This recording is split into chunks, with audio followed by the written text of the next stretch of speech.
ধরনের ঘরে আপনার মেয়েকে ভুলেও বিয়ে দিবেন না। অনেক সময় বাবারা টেনশন করে থাকেন যে আমার এত কষ্টের এবং এত কষ্ট করে এই সন্তানটাকে বড় করেছে, এই কন্যা সন্তান যাতে করে এমন একটা ঘরে যায় যেই ঘরটার ভিতরে সে শান্তিতে থাকতে পারে, সুখে থাকতে পারে, তার লাইফটা যাতে করে হ্যাপিতে ভরপুর হয়ে যায়, এই ধরনের চিন্তা ভাবনা অনেক বাবা মা করেন। হযরত আলী রাদিয়াল্লাহু তাআলা আনহু যখন তার খেলাফত কাল ছিল তখন তিনি তার সিংহাসনে বসা ছিলেন। এমন সময় এক ধনী ব্যক্তি এসে আলী রাদিয়াল্লাহু তাআলা আনহুকে জিজ্ঞেস করেছেন, হে আলী, আমি আমার কন্যা সন্তানকে নিয়ে একটু টেনশনে আছি, কোন ঘরে কিভাবে কোন ঘরে বিয়ে দিলে আমার মেয়েটা সুখে থাকতে পারবে, শান্তিতে থাকতে পারবে। এই কথা যখন হযরত আলী রাদিয়াল্লাহু তাআলা আনহুর কাছে জিজ্ঞেস করা হলো, হযরত আলী রাদিয়াল্লাহু তাআলা আনহু কিন্তু খুবই বিচক্ষণ ব্যক্তি ছিলেন। নবীজি সাল্লাল্লাহু আলাইহি ওয়াসাল্লাম তার ব্যাপারে অনেক প্রশংসা করেছেন। হযরত আলী রাদিয়াল্লাহু তাআলা তাকে বলে দিয়েছেন যে 3 ধরনের ঘরের ভিতরে তুমি তোমার মেয়েকে বিয়ে দিবে না। এজন্য আমরা যারা মেয়েকে বিয়ে দিব এই 3টা জিনিস ফলো করার চেষ্টা করব। নাম্বার 1, এক নাম্বার হচ্ছে হযরত আলী রাদিয়াল্লাহু তাআলা আনহু বলছেন, যেই ঘরটা মহিলারা পরিচালনা করে সেই ঘরে আপনি আপনার মেয়েকে বিয়ে দিবেন না। কেননা একজন মহিলা আরেকজন মহিলাকে দেখতে পারে না।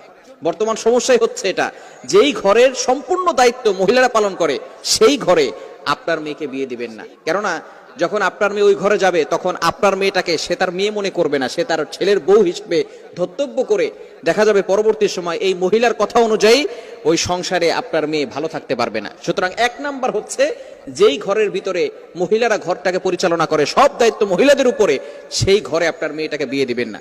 শুনুন, পুরুষরা কিন্তু সমাজের ভিতরে এবং ঘরের ভিতরে অশান্তির সৃষ্টি করে না, মহিলারাই দেখবেন মহিলাদেরকে দেখতে পারে না।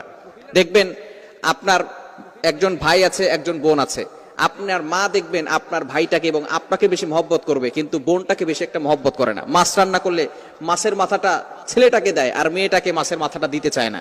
এই যে মা তার মেয়ের সাথে মানবিকভাবে আচরণ করে নাই, সে মা তার মেয়েটাকে ছোট করে দেখতেছে। ঠিক তদ্রুপভাবে সব ক্ষেত্রেই দেখবেন দাদিরা বিশেষ করে নাতিদেরকে বেশি ভালোবাসে, নাতিদেরকে বেশি ভালোবাসতে চায় না। নারীদেরকে আল্লাহ তাআলা রেসপেক্ট দিয়েছেন, কিন্তু একজন নারী আরেকজন নারীকে দেখলে সহ্য করতে পারে না। যে নিজের ঘরের ভিতরে এই ধরনের বৈষম্য তৈরি করবে, সে অন্য একটা নারী যখন সেই ঘরে আসবে কিভাবে ওই নারীর সাথে ভালো ব্যবহার করবে একটু চিন্তা করে দেখেন। যখনই নারী ঘরের ভিতরে অন্য কোনো নারী ঘরে আসে, ছেলের বউ হিসেবে ঘরে আসে, তখনই ননদের সাথে সমস্যা হয়, শাশুড়ির সাথে সমস্যা হয়। শ্বশুররা কিন্তু বিশেষ করে এই ধরনের সমস্যার ভিতরে জড়ায় না, বিভিন্ন সময় বাহিরে থাকে, এই ধরনের সমস্যা তারা করেও না। এই জন্য অবশ্যই যেই ঘরটা নারীরা পরিচালনা করে সেই ঘরের ভিতরে আপনার মেয়েকে বিয়ে দিবেন না। এটা অবশ্যই যাচাই বাছাই করে তারপর আপনার মেয়েটাকে বিয়ে দিবেন।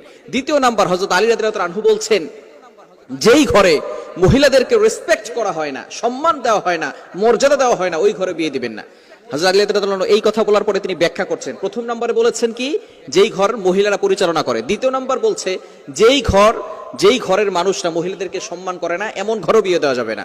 অর্থাৎ যেই ঘর অবশ্যই পুরুষরা ওই ঘরটাকে পরিচালনা করবে এবং মহিলাদেরকে সম্মান করবে, মহিলাদেরকে রেসপেক্ট করবে, মহিলাদেরকে যে আল্লাহ তাআলা সম্মান দিয়েছেন এই সম্মান পুরুষরা করতে জানে, সেই ঘরে আপনি আপনার মেয়েকে বিয়ে দিবেন। এবং 3 নাম্বার, হযরত আলী রাদিয়াল্লাহু তাআলা জানিয়ে দিয়েছেন, তালাকপ্রাপ্ত ঘর, যেই ঘরে বেশি তালাক দেয়, তার ভাই তার কয়েকটা স্ত্রীকে তালাক দিয়েছে, অথবা তার বাবা 2-3টা স্ত্রীকে তালাক দিয়েছে, অথবা তার খালু, এই যে সম্পর্ক যারা আছে, ফুফু যারা আছে, তাদের সম্পর্ক যদি এমন হয় যে তারা ওই ঘরের ভিতরে ম্যাক্সিমাম মানুষ তালাক দিতে বেশি পছন্দ করে, ওই ঘরে আপনার মেয়েকে বিয়ে দিবে না। তাহলে কিন্তু ওই ঘরে আপনার মেয়ে সুখ শান্তিতে বসবাস করতে পারবে না। সুতরাং এই 3 ধরনের ঘরে আপনি আপনার মেয়েকে বিয়ে দিবেন না।